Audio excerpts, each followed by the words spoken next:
Today I have invited the fabulous Nick Lee Murphy to the couch from the Filthy Darlings. So welcome, Nick. Thank you, Claire. So what I'd like to do is just ask you a few questions about what's happening in your life and so forth. Please. Firstly, how long have you been a singer-songwriter? So I've been a singer-songwriter for maybe 9 years as a singer-songwriter, I suppose. I've played for a lot longer, but yeah, I've been writing songs ever since I moved back from Melbourne back in 2011, 12. Okay. And yeah, it's been a new experience, because I was just a guitarist for a long time, and I just kind of like to fly the guitarist banner, say that's all I am, just a guitarist. And then I decided to after I had some tumultuous times, try to up the ante, I suppose. So now you're a singer-songwriter. A singer-songwriter, absolutely. Yeah. So what was it that ignited that spark to become a singer-songwriter? Was actually I was very depressed, and I was in Melbourne, and I was with my ex at the time, and I'd done some silly stuff. I didn't cheat on her then. I did later on, but that's another tale entirely. Basically, and Greg actually so we broke up.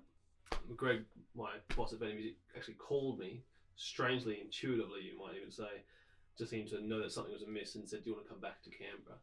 And I was just like, I'm here door knocking for an energy company. It was so bad, but strangely, I say bad, but there were very unusually fun moments. I used to dress up and look as Australian as I could look as Ocker.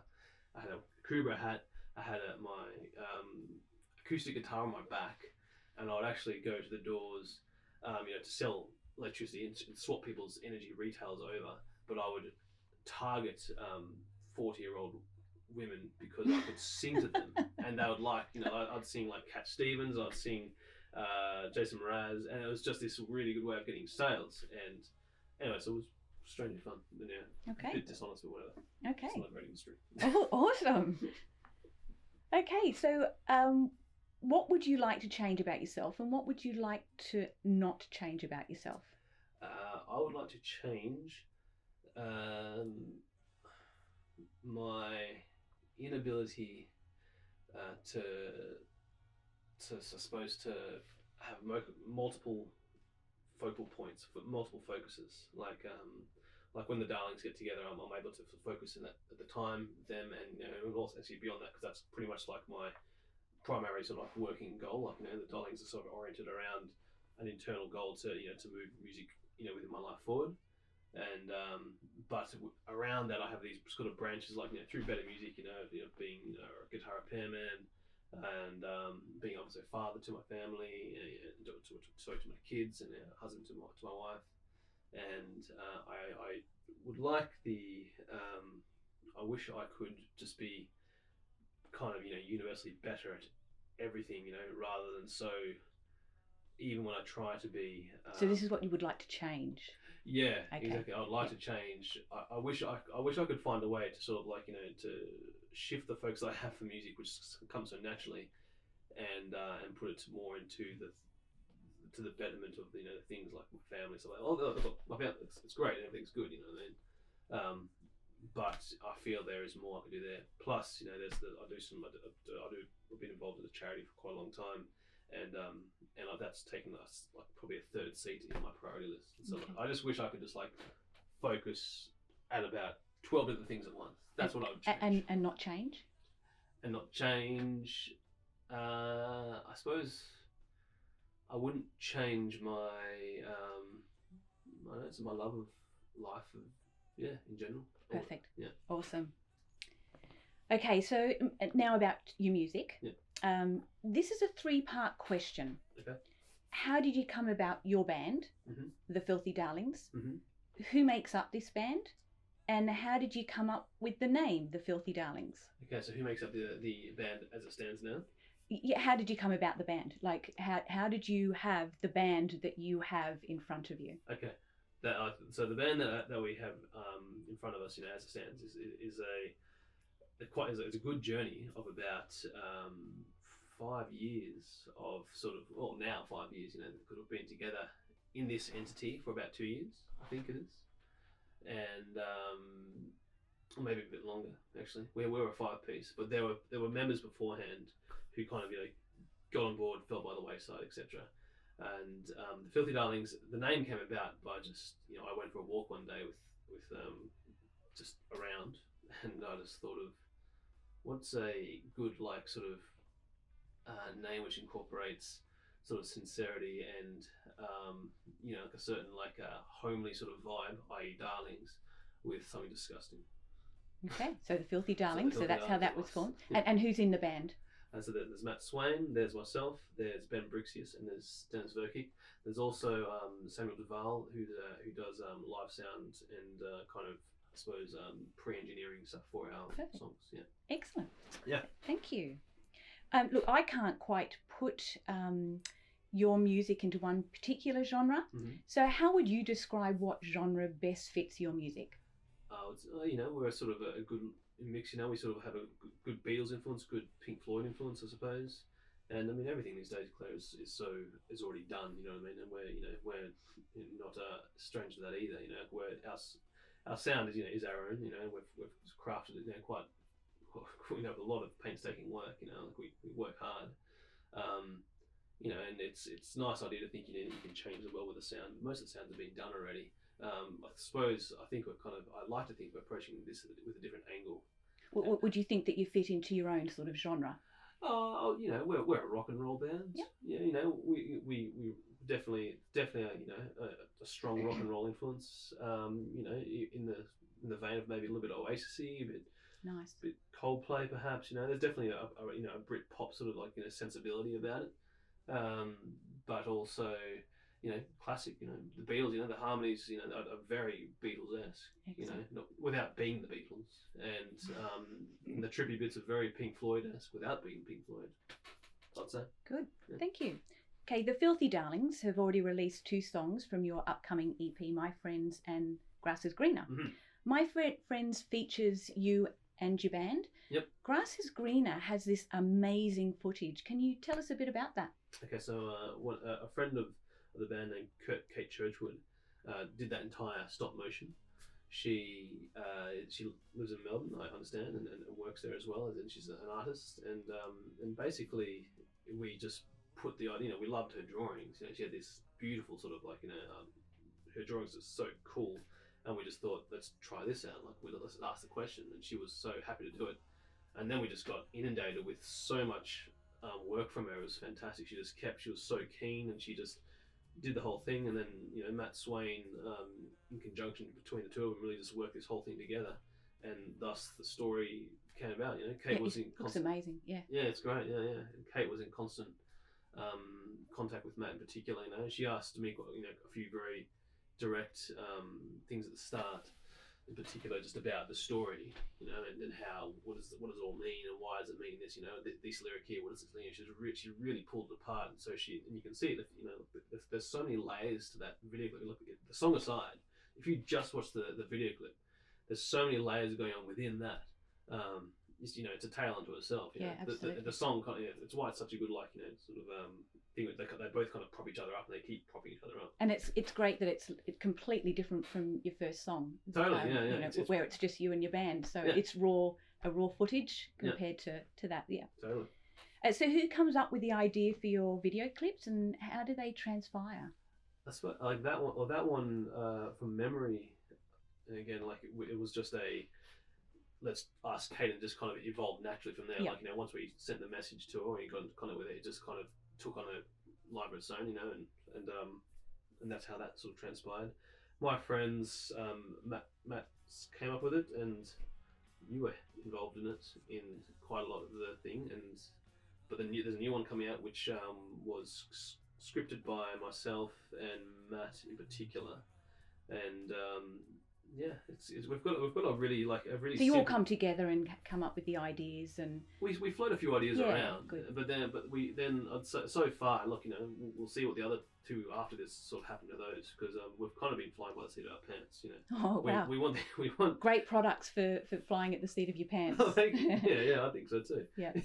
Yeah, cool. And I love the concept of this band being totally self-contained. Like everything can be done within our own. We've got four guys who have such an amazing work ethic and work so well together because we're all such good mates. But none of us are taking the piss, even though we can't take the piss out of each other, and we're taking the piss out of a little bit of the music sort of scene. But that's another thing entirely.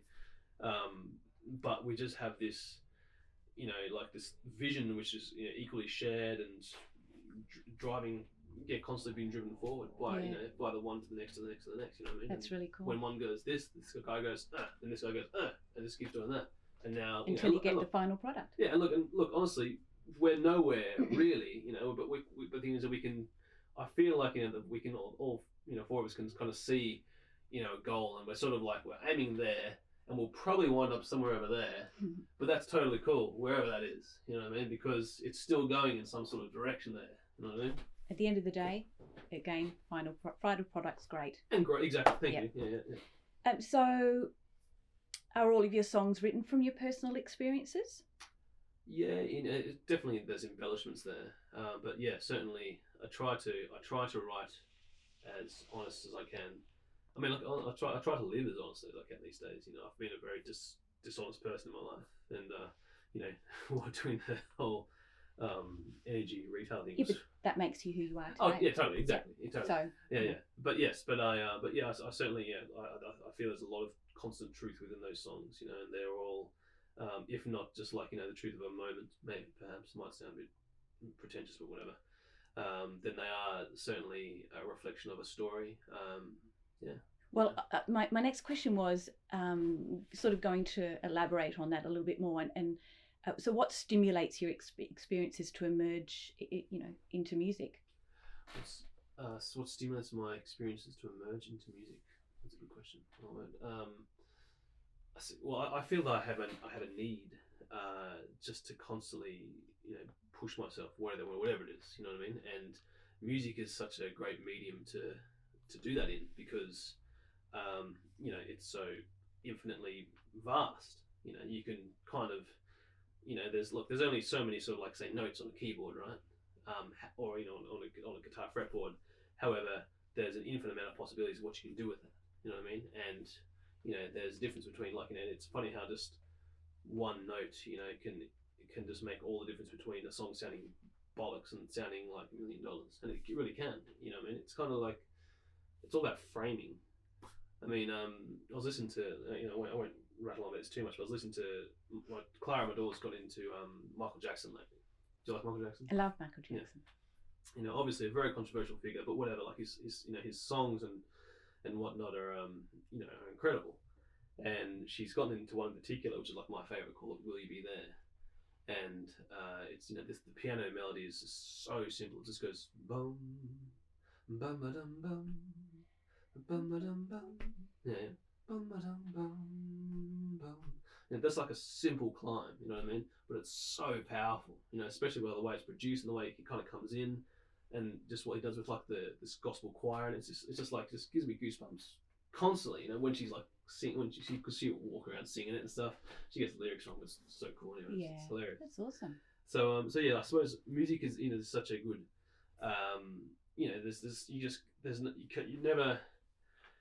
you're never sort of bound down. Even when you feel like you can't write, you've always got an avenue where you can kind of head. I mean, it might be for a day. You might get real dark and you decide to write something really intense and like. And it can depend on your mood and totally, you know what I mean, and whether that with the Filthy Darlings, whether that reaches them, a lot of the time it doesn't, you know what I mean, and that's why like the songs which they kind of which we work on are definitely chosen by all of us, you know what I mean. Like I'll usually pick one of the ones which I've been sort of working on, bring it to the guys and go, hey guys, how about this? And it's a simple fact of like and most of the time it's which is cool. Yep. Yeah. So when can we expect you to see you playing live? Like, when's this happening? Okay, so then, well, the next thing we were playing live. Actually, I was in touch earlier today with a company called Eves, and they're doing a live in your lounge sort of show. And Yep. just amongst this COVID-19 situation, obviously, they've basically sort of gotten quite a stimulus to keep running, and when they have no gigs, so they're actually giving their time to local musicians. Wonderful. So it's cool. So yeah, that's on the 10th of July. 10th of July, yeah. And that'll be live streamed. And I sent actually through a whole bunch of things, and that like I said, this rad. Oh, you'll see it up on the socials and all that. All right, 10th of July. Oh, yeah, great, good. Be there. Looking forward all to of it. you.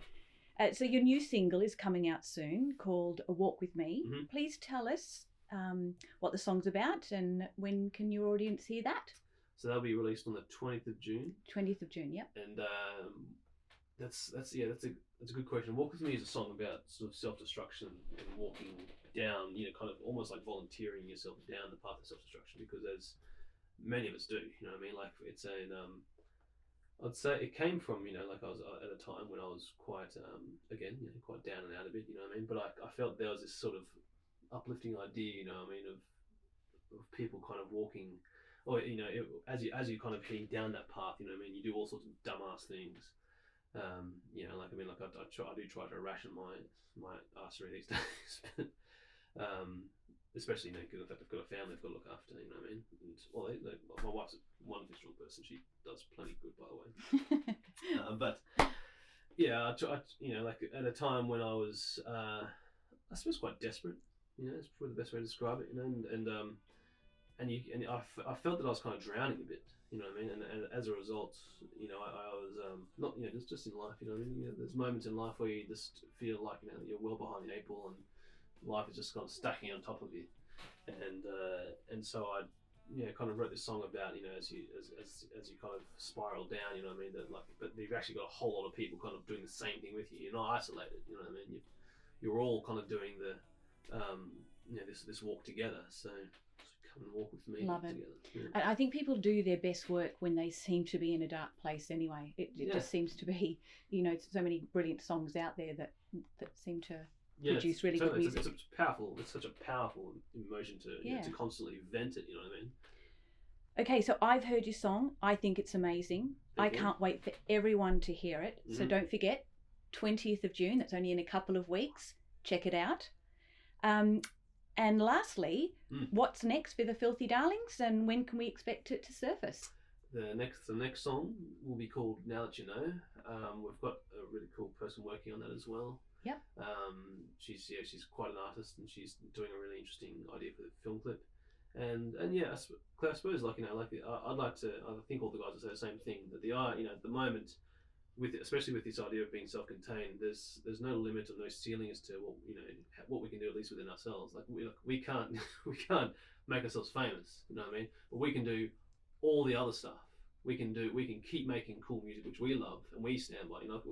We love being in this room. You know what I mean? We love being together, making this stuff, and we can keep doing that and just enriching each other's lives. Well, we love you enriching our lives, and we love you. Keep playing the music. So that's awesome. Yeah. Lovely. Well, thank you, Claire. Keep keeping on. That's so all I can say. Yeah. So we shall. Well, thank you very much for joining me on your couch. Hey, it's a fine couch. It certainly is. Thank you. Thank you, Claire.